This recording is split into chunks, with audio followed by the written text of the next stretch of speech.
Are we doing the countdown? Yeah, there's a countdown.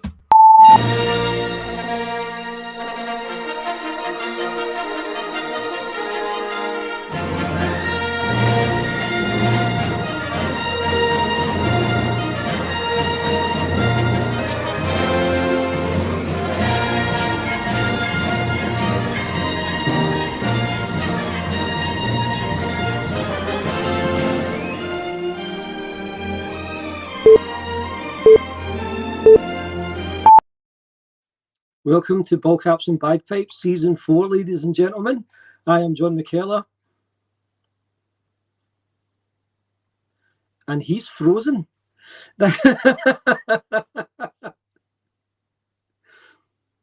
Jason there will be joining. Did the intro at least work? The intro must have worked, right? I'm not sure, because you've just frozen. Are we live? Oh, we are live. We are live there, but yes. That's a shame. Like I had a special intro all set up for us. I'll just have to wait till next week. That. Shall we do this again? No, it's fine. We'll be good. Hello again, everybody, and welcome to Ball Caps and Bagpipes. This is Season 4 already, episode 1 of Season 4. My name's John McKellar, and I play for the Glasgow Comets. And I'm Jason Durr, former league president and Baseball Scotland Hall of Famer. Worked that time. I heard you just fine. I hope that everybody else did as well, Jason. It's good to be back with the long off season. We had a COVID shortened season in 2021, coming off the back of no season really at all in season 2020. So it's really great that we've got a full season to look forward to. We've just had opening day this past week. Apologies that we weren't able to preview that last week. We both had other commitments going on. We have returning guest Paul Convoy, the president of Baseball Scotland, coming on tonight to talk about the AGMs and the different rules and stuff like that might have been implemented over the course of this off-season, and to talk us through the scheduling and just to have a chat about the vibe following opening day. First off, though, how are you doing, Jason? It's been a while. Yeah, doing fine. Like I said, it was a long break, it seemed like, and it's good to be back. Like I said, opening day absolutely crept up on me, and I was not expecting it to be last weekend. So good to see there's baseball. I snuck down to watch about an hour of baseball and catch up with a few guys, and just great to see baseball on the field there. Yeah, like you say, it did creep up on us a bit. It was a cracker, however. 3 excellent ball games, 2 derbies, and a Tayport versus Aberdeen game. Let's start off, as we usually do, with the recap of the weekend. Where would you like to start on the map, Jason? Well, we can start with the Tayport game, because I said we've got the stats from there. We didn't actually get updates, and that's our bad, because again, the season crept up on us, and we were going to get some more info on this. And I'm working on a comms plan, so we actually have more information to say there. But final score there was, what was it, 15 to 0? 15 to 0. It looks like it was a one-hitter by Xing Yan, the professor. He was obviously putting on a lesson that way. And I'm looking at the stats there, and it looks like almost everyone on Tayport had at least a hit. So congrats to Tayport. This started weak last year, finished strong, and it continued on to that winning tradition of this year. So way to go, guys. Absolutely. Great as well to see Cool Hand Luke up there, like Xing Yan back on the mound. Hopefully we'll see him for the full season, and if we do, it has to be said he could be the asset that takes Tayport from being kind of bottom dwellers last year to being up around the top fighting for that title. Yeah, absolutely. I mean, he was a key addition for them, and I was glad to see him back on the field again. He when I chatted to him last year, he was kept asking me when I was coming back. He was like, "I came back. It's your turn to come back." So we'll see. One thing I will note, I did have some notes on all the games from whatever I could glean, but they're on my computer, which has decided to die on me last minute before we came on. So I don't have any stats or anything for any games other than mine. And even at that, I didn't manage to keep hold of everything in here from the single A game, and I missed the triple A game because I had to take my son home. But let's move on to sort of more detail on the Tayport game, if you've got that there in the box score. That's what I was talking about there. So going to see, look at that. Like I said, it looks like everyone scored at least one run or got a hit. So we'll have more information on this next time. But yeah, yes, so basically, to summarize, a comprehensive win for Tayport on opening day. Absolutely. a big pace setter for them, and Jason West will be absolutely delighted with that result, I'm sure. Yep, I'm looking at it really quick. It doesn't look like it was a lot of singles. There's no extra base hits that game, so we're looking for that first home run of the season. Who's going to hit that first home run of the season? Who's going to be the home run leader? I'm curious. What we think. They're taking the John McKellar approach to hitting, it seems. You mentioned home runs. Now, there weren't any in AAA, I don't think, this weekend. But in the Glasgow Comets, Glasgow Galaxy Single A derby, which was the only game of the week in the Single A division, there was a home run. It was an inside the park job by debutant Matthew Gill, who plays for the Comets Single A team. He ripped a fly ball over the centre fielder Tobietta Ryman's head into deep centre. It went all the way to the fence, and he managed to make it all the way around the bases. So an inside the park home run on his first day. It doesn't get better than that. Unfortunately, it only goes downhill for him. So we wish you the best of luck the rest of the season. Yeah, absolutely. Yeah, if you keep that up, then that'll be smashing. But yeah, the Comets Single A team took that opening day game in the Single A division by a final score of 13-3. Really good pitching from Ian Davidson for the first couple of frames, with Danny Quinn picking up a scoreless. I think it was the fourth. It went to the top of the fourth, and then time limit kicked in. So a 13-3 game. Good to be back on the field from my perspective. It was just great to see how many new faces there are in Glasgow. Both the Comets and Galaxy have numerous new faces who've started over the winter. So it really bodes well for the future of both divisions in Glasgow, both the Single A teams and obviously down the road, the AAA teams as well, as these players get more and more confident, get more and more comfortable, get more and more to grips with the rules of the game, and get more experience behind them. The 13-3 scoreline. Now, the AAA game in Glasgow was a cracker. The Glasgow Comets went out to an early lead and led 10-4 as the top of the seventh started. The game ended 15-13 in favour of the Galaxy. It was an absolute comeback for the ages by the visitors, the Galaxy, in that game. The pitching was really strong from Sani in the early innings, and then he gave way to Brian McIntosh, who pitched really well for a couple of innings. Just in that seventh inning, the Galaxy just made such an amazing comeback. Thank you, James Seahar. It's good to see you back, boys. See you back, guys. Thanks so much, Jim. It's good to have you on board with us today. But yeah, like I was saying, the Galaxy Comets game, a derby for the ages. I think that's probably going to be up there with ones that people talk about for a very long time to come.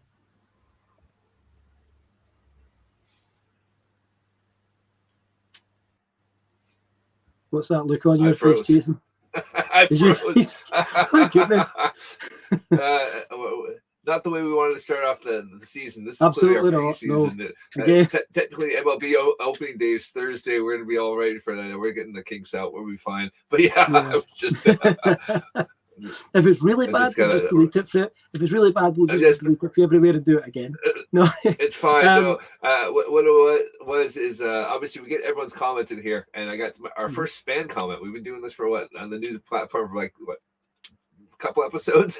Yeah, I got spam on there for the first time, so I was like, what is this? I can't see the comments because of my current situation. I'm not on as an administrator. I'm just on as a guest, so I can't actually see any of the comments. So you're going to need to flash them across for me so I can read them. It's okay, we got it there. It was just a spam. I wasn't expecting someone to spam us already, but okay, here we are. Was it one of those earn such and such amount of dollars at home, or was it one of those get Twitch followers? Twitch followers. Yeah, I've seen that happen before.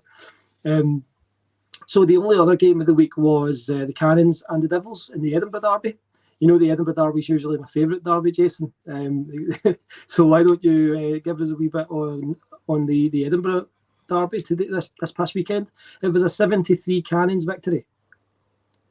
So I was only down there briefly, and I spent most of the time catching up with a few guys that I didn't know. There was a lot of new faces out there, which was good to see. It was definitely a very contested game. There was definitely some arguing going on the field, which was not unusual for those Cannons Devils games. And there it was, everyone was a little spicy, but it was good to see. The guys are clearly excited to be back left field. It was a very short, it was a very long offseason and a very short kind of preseason for them to get ready for the field. So you can see the guys were actually excited to be out there. Everyone was in good spirits and on the field to win. So I must have missed all the exciting action when I was there, because I don't think there was a run scored the hour I was there. Yeah, 7-3. I mean, that's a pretty tight scoreline for a Scottish baseball game. It looks like the pitching has been on point, the fielding's been pretty much on point, and it looks like the winners, the Cannons, have earned those hits and those runs that they've managed to get across the plate to take that opening day victory. What do you think this does for the Devils, who obviously dominated so much last season en route to their championship? What do you think the opening day loss means for them, and do you feel that could potentially kind of knock them off a bit in their pursuit of the defence of that championship, considering just how tight and how close this season sort of projects to pan out? For them, I wouldn't be worried about them. I think they just had a little rest on the field. There was a couple of guys who I don't think had been able to make it to training beforehand there. So it might be a rough April for them, but come May, June, July, I'd watch out. I'd feel they'll be hitting their stride then, and they could be a real powerhouse to deal with. Excellent. So that is that's the wrap up basically for opening weekend. Apologies again that we've had some technical problems here. Apologies that I'm sitting really, really uncomfortably on the edge of my bed and not at my desk as usual. So we will try and get that sorted out for next week and moving forward with the rest of this season. We are going to be joined now by President of Scottish Baseball, a returning guest, Paul Convoy. Thank you so very much for joining us again, Paul. We're just going to have a wee chat tonight about this past off-season, opening weekend, and the schedule. And we'll look at where you expect things to go this coming season from a president standpoint. First off, Paul, let's talk about the off-season. It's been a long off-season. It's been, from what I can gather, quite a difficult one at times. There's been a lot of uncertainty in certain quarters. First off, how are you feeling about baseball in Scotland finally being back and finally being able to put that off-season behind us all?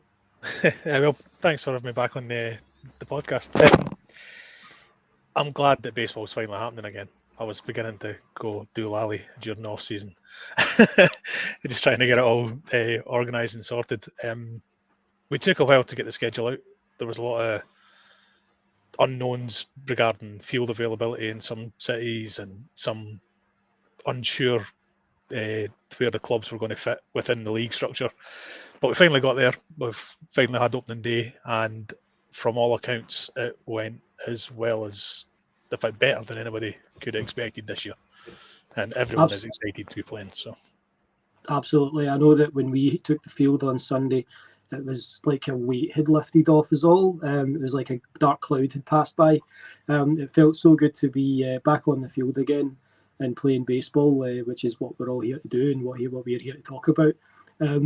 Now, it's been a long journey. I think probably a longer and more winding journey than most people watching or listening will realise. I know that at one point there was one of the cities that eventually did end up playing. There was a lot of doubt about whether they were going to make it into the league. Why don't you talk about the issues they had in the run-up to the AGM and how we managed to get to the point where Aberdeen, the Granite City Oilers, were able to get back in time and field the team this year? I don't want to get into the issues up in Aberdeen. That's for them to disclose fully. But they were really struck by, I think, COVID last year. Really took a lot of their key players away because they went back home.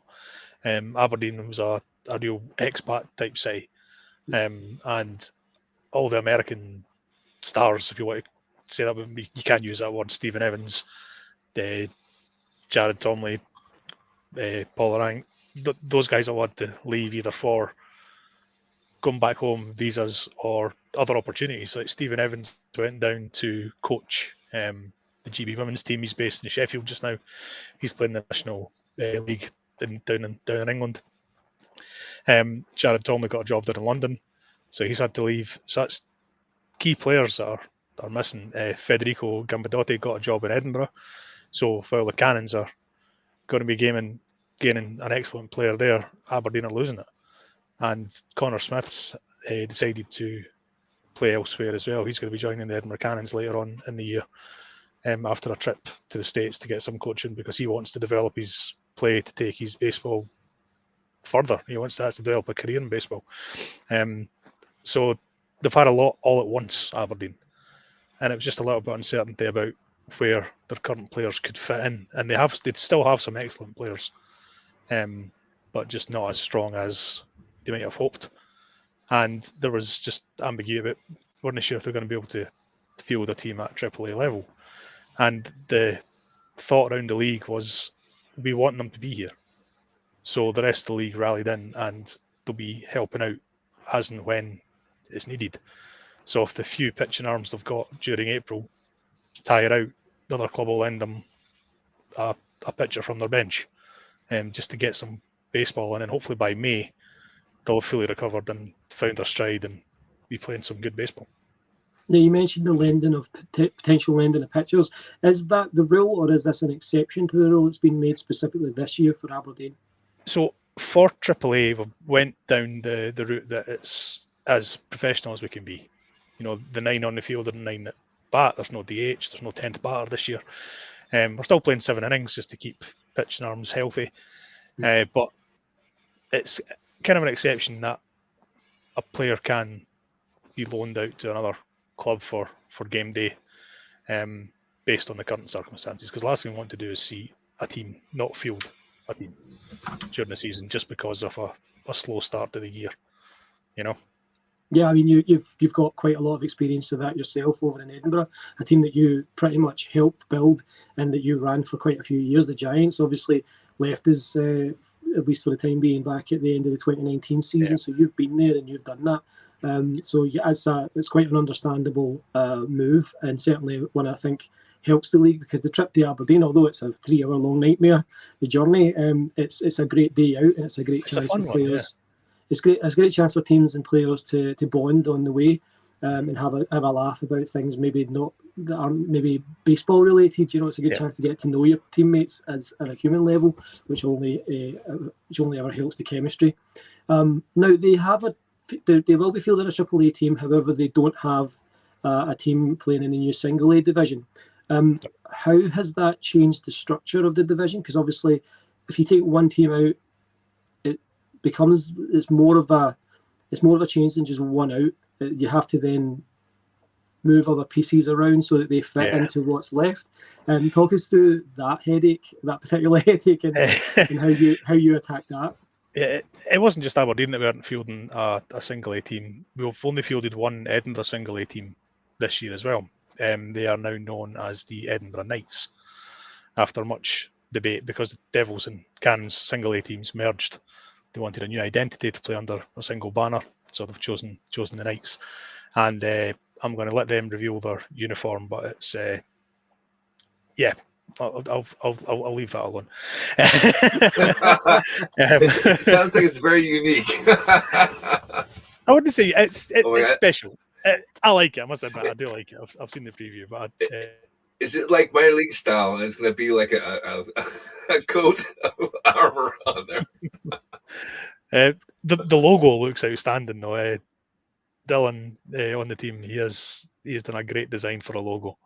I'm looking forward to them sharing it publicly. Cool.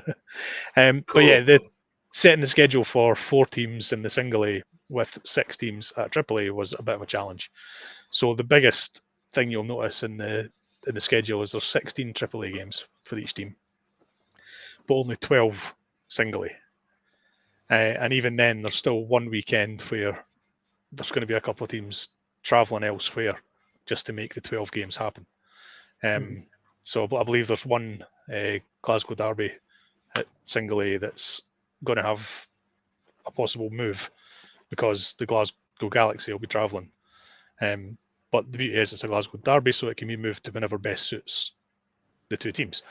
And luckily, the Edinburgh team are capable of travelling to Tayport for the extra game, so that shouldn't be a problem for the schedule. But that was a challenge to get things set up. It really was. Absolutely. Are you overall quite happy though with the way the single A setup has ended up being structured? when I first envisioned it, I wanted it a full league of its own. I wanted 7-inning games. Obviously, I was aware we had to have a time limit, but through discussions at board level, it was decided and agreed upon universally that it should be 5-inning games with a 2-hour time limit. And to avoid cutting games short because of any mercy rules, there is no mercy rule. The difference is that for the first, until the final inning, you can only bat around the order once. Yeah. To keep the score, reasonable, and other teams a chance to come back. Obviously, the final inning keeps going until there's 3 outs, or time runs out. But hopefully that provides a good balance of baseball, and obviously that'll be reviewed every single season going forward.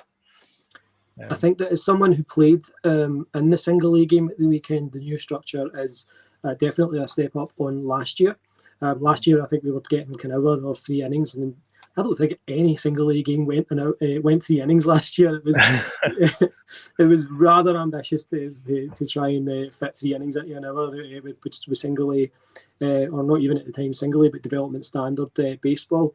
I think that the single time through the order is really good because you're making sure that everyone has a chance to have at least a couple of at-bats. And if there's a really big inning, it's not going to eat into the time too much. So you are definitely controlling the pace of that league. And I think it's just a really well thought out structure that's been put in place for single A this year. So absolute props for that. Back to the Edinburgh discussion for a sec. You had mentioned that there's only the Edinburgh Knights, the one single A team. Obviously, you guys have got 2 AAA teams out in Edinburgh. How is that going to work in terms of progression or kind of call-ups? Will the 2 teams be able to pick from the full pool, or are there going to be sort of draftees, if you will, that are going to be owned by either the Cannons or the Devils? How's that going to work out there? It's kind of like a draft system. So when a new player comes in, they'll play for a while, and then one of the teams will select them. The managers discuss their needs, and if there's an opportunity to get called up to one of the teams, they will already know which team they're going to get called up to, as and when. If they've been a Cannon previously, they're still technically with the Cannons if they get called up, and vice versa with the Devils. Right. So there's a few players that obviously the league was just a full mix of levels. There was guys that were Cannons for a couple of years. And the last thing you want to do is take that identity away from them, because they form bonds, as you mentioned earlier. You get to know your team. So that's key in Edinburgh, I feel. But the guys are excited to play as the Knights, as far as I can tell. I've been involved in that group chat for much of. I tried to avoid it, but I added in to clarify a few rules and stuff. So, I do detest group chats. Let's jump off that for a minute then and talk more a wee bit about rules. Have there been any other kind of major rule changes that have been agreed at the league meetings over the off-season that anybody watching or listening might want to know about, in terms of especially if they want to play this year? So at single A, that's where the big differences in regular baseball is. So we are keeping the 10 batting lineup. So one person, you can have an extra batter to give more people game time. And the rule for AAA players coming down to play at single A level is you can have a single A pitcher to develop his pitching skills, but they cannot bat. They have to be replaced by a single A batter, and vice versa for a catcher. If there's a single A pitcher learning the craft, you're allowed to have a AAA catcher be their catcher to help them develop and learn. But also that AAA catcher cannot bat, and they have to be replaced by a single A batter in the lineup. That's the key difference there. And at AAA, it's just regular baseball. 9 on the field, 9 at bat. New rules are much better, says C. Kelly Edits, my teammate Chris Kelly from the Comets. I completely agree with that. I did notice that Ian Davidson, who started on the mound this Sunday for us in the single A game, he wasn't batting. There was someone who batted in his place. What I think that also does as well is that gets 2 players off the bench who might not normally get a lot of time at the plate, a full game worth of at-bats, and that is invaluable at this level. This is what the Single A/Development League was instituted for, and that's to get people who might not necessarily always play regular game time, and to be able to do that. If you take like 10, 11, 12 people for a Single A game, everybody's pretty much going to get a chance to play, even though it is a shorter game. So that's a really good structure that's been put in place there for sure.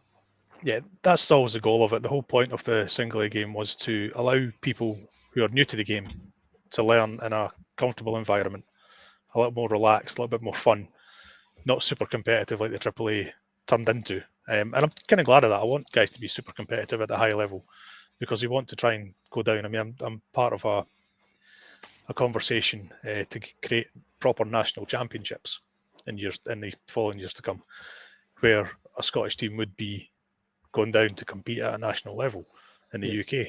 And I want the very best to be down there representing us. So to expect new players to come in and be thrown into that environment, it can be quite daunting. It can put a lot of people off.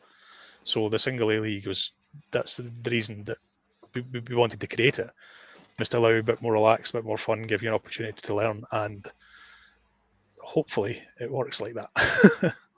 I certainly can see it. I can see that being the case. I think last year was a great taster.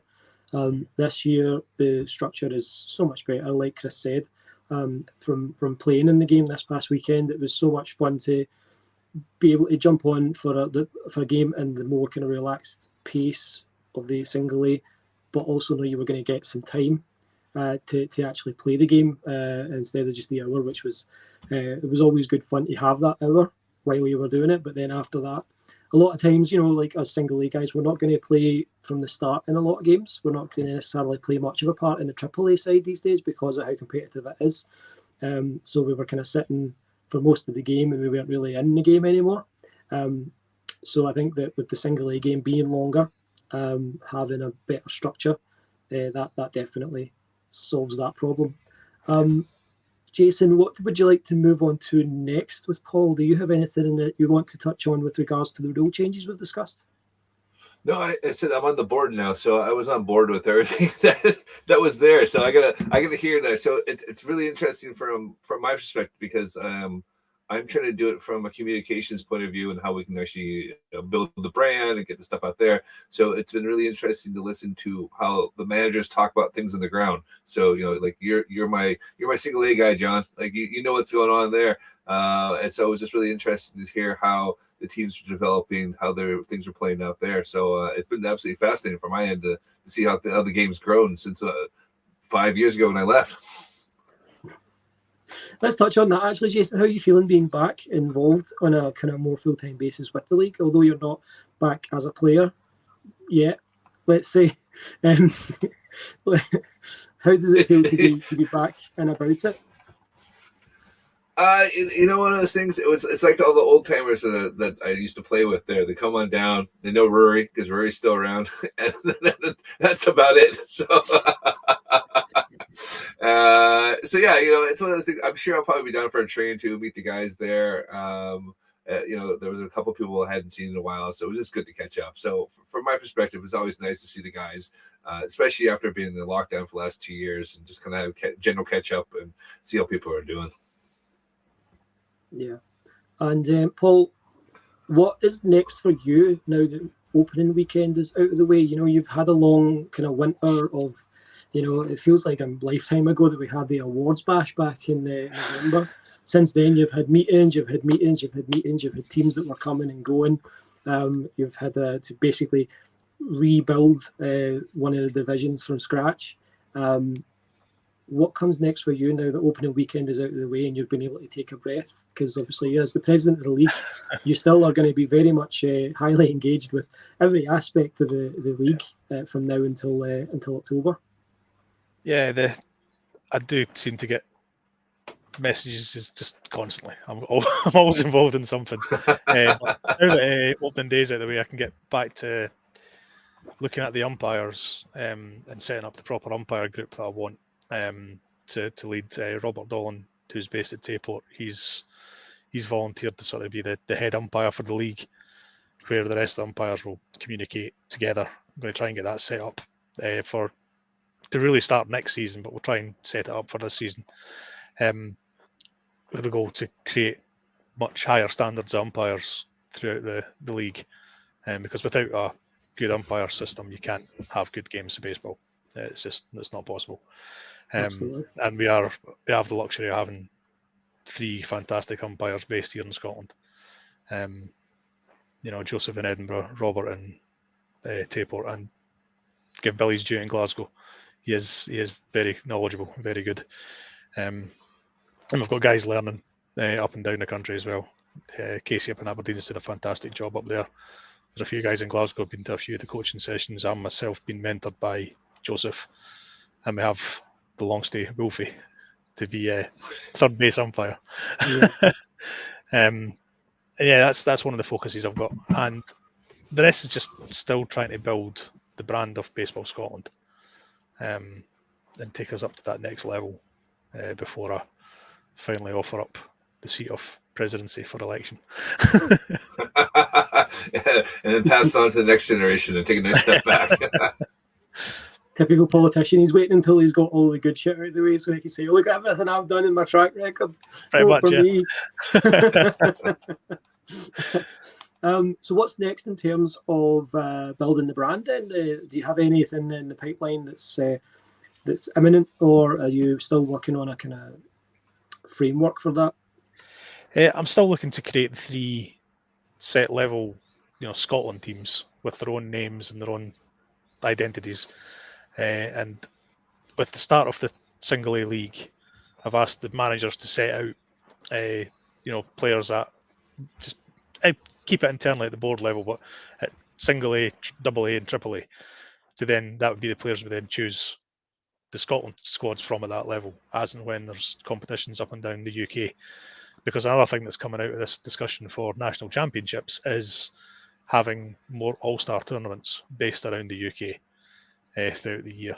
I'm trying to have a standard UK programme, UK schedule. So here's when games are played, here's when tournaments are played. So while there's a Triple A tournament down in Bristol, there could be a Double A tournament in Newcastle and a Single A tournament in Glasgow. That it could happen, and it should happen. It's for the growth of the game across the country, up and down the UK. So that's the next things as far as the brand goes. And then, of course, with new teams and new logos comes new merchandise, which we can hopefully sell to raise some funds. So that's where that's heading.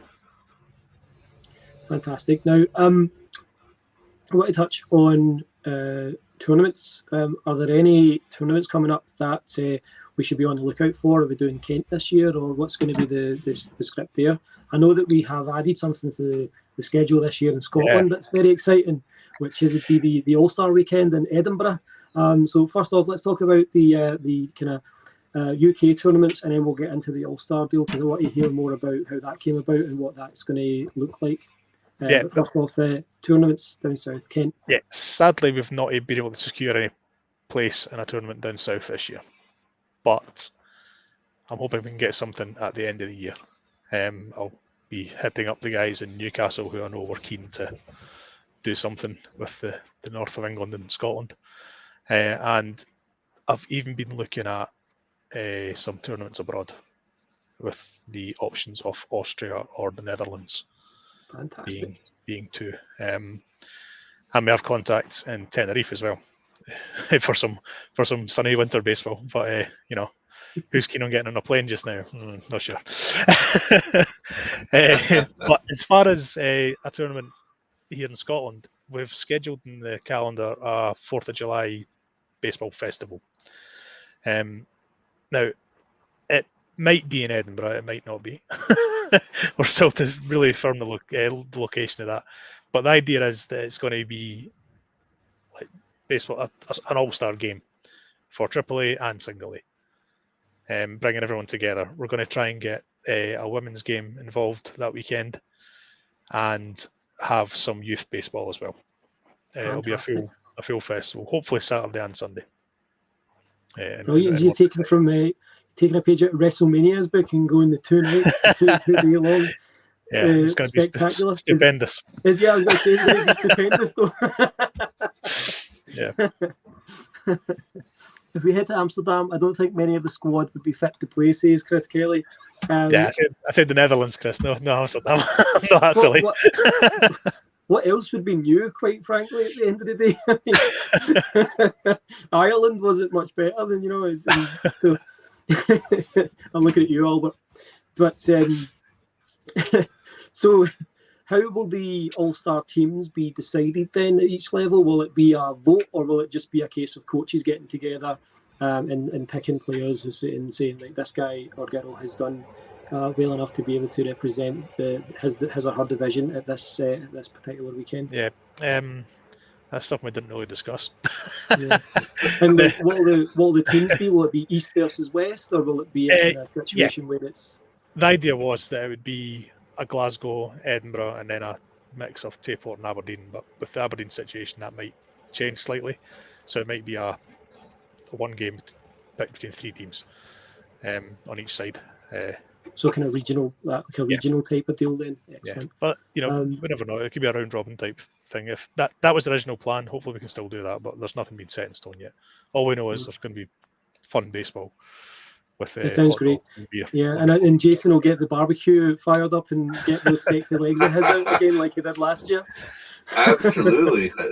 That's the best part of the 4th of July tournament, as you get hot dogs out and deep fry the Twinkies, that's to live the high life.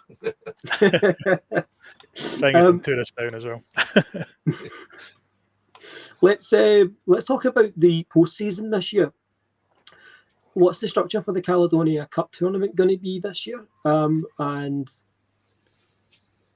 are there any kind of major changes that have been made there, or is that postseason tournament going to remain largely the same?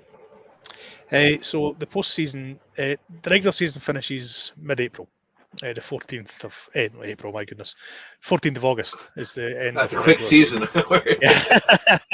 With a couple of make-up weekends for any rain delays, rained off games or anything like that. With the postseason starting the first weekend of September, and it's a 4-team postseason.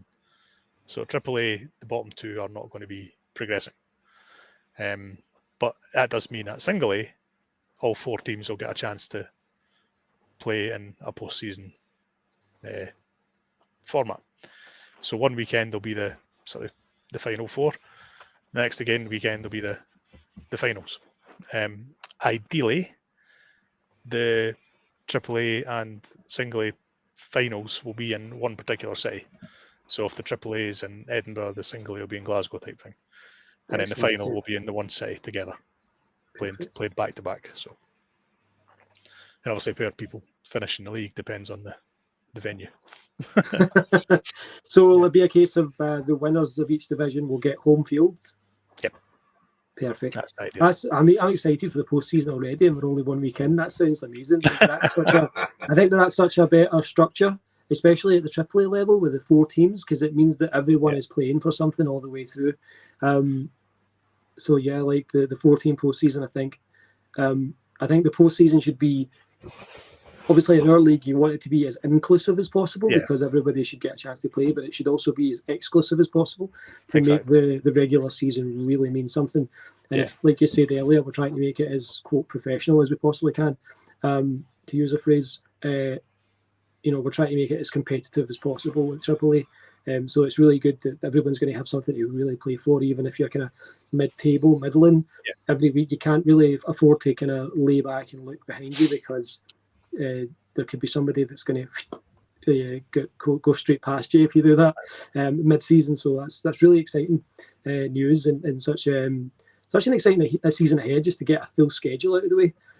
After the last couple of miserable years that we've had and all the headaches that I'm sure you must have been dealing with, not just this past off-season, but certainly 2020 and even through last year, which was, all things considered, a massive success for us. Is there anything else that we should know about this coming season? Any other real changes or kind of highlights that you wanted to hit on tonight, Paul? Nothing that we've not already touched on. No, it's a fairly straightforward season this time.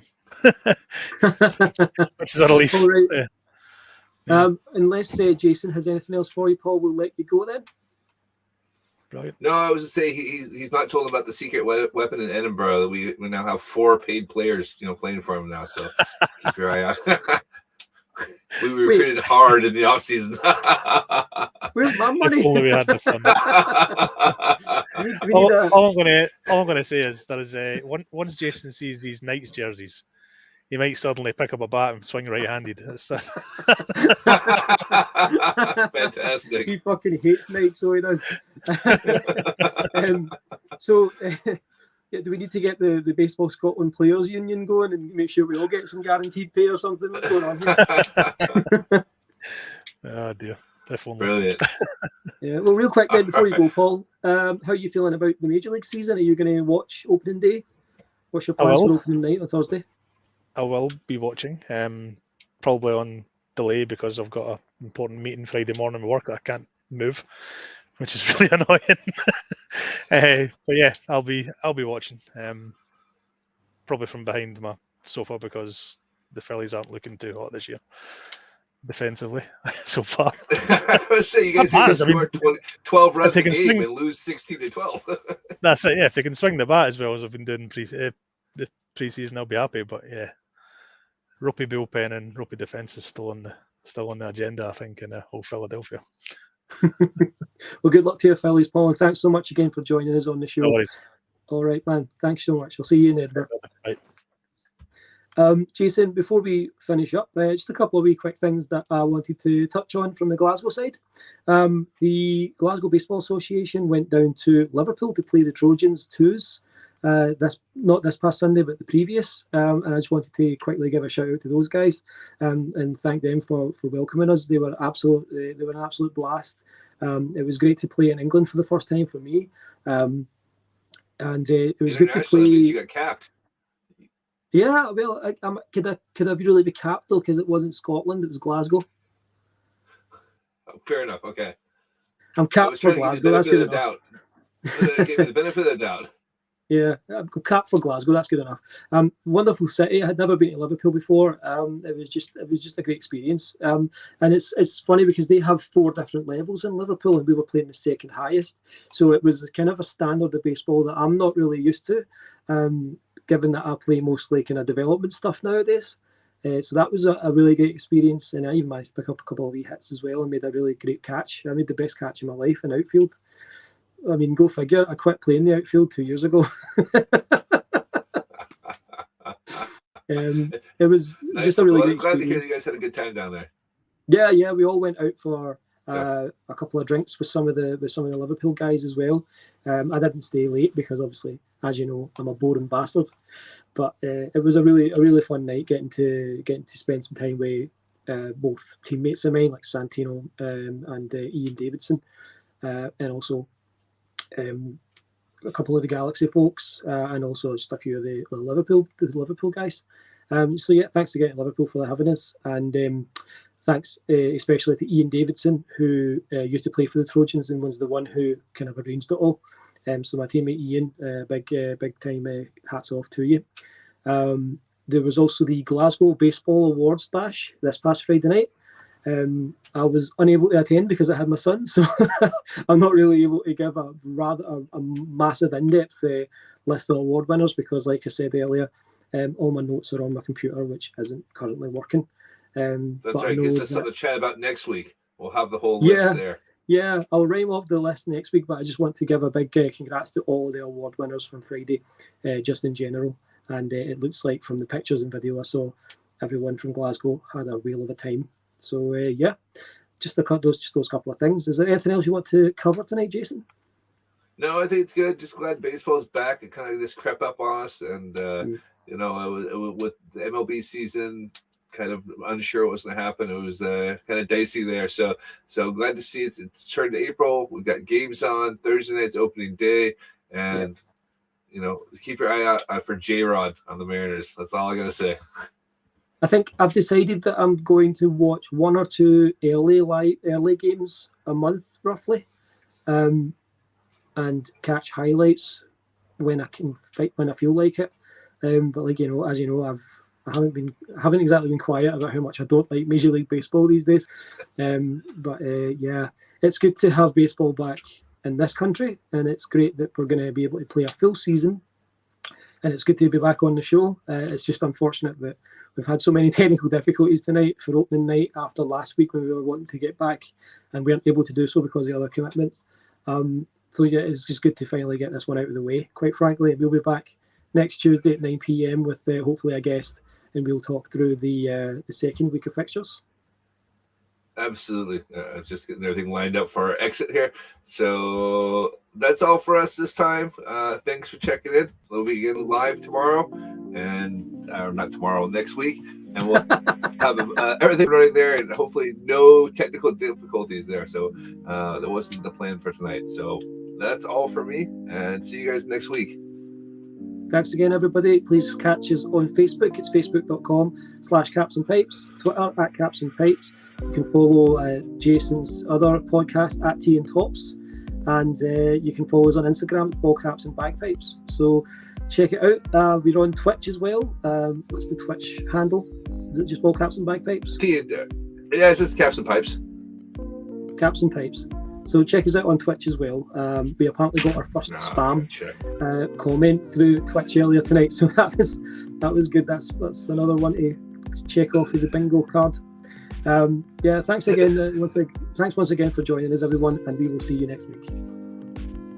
All right, guys. Bye, guys. Bye-bye.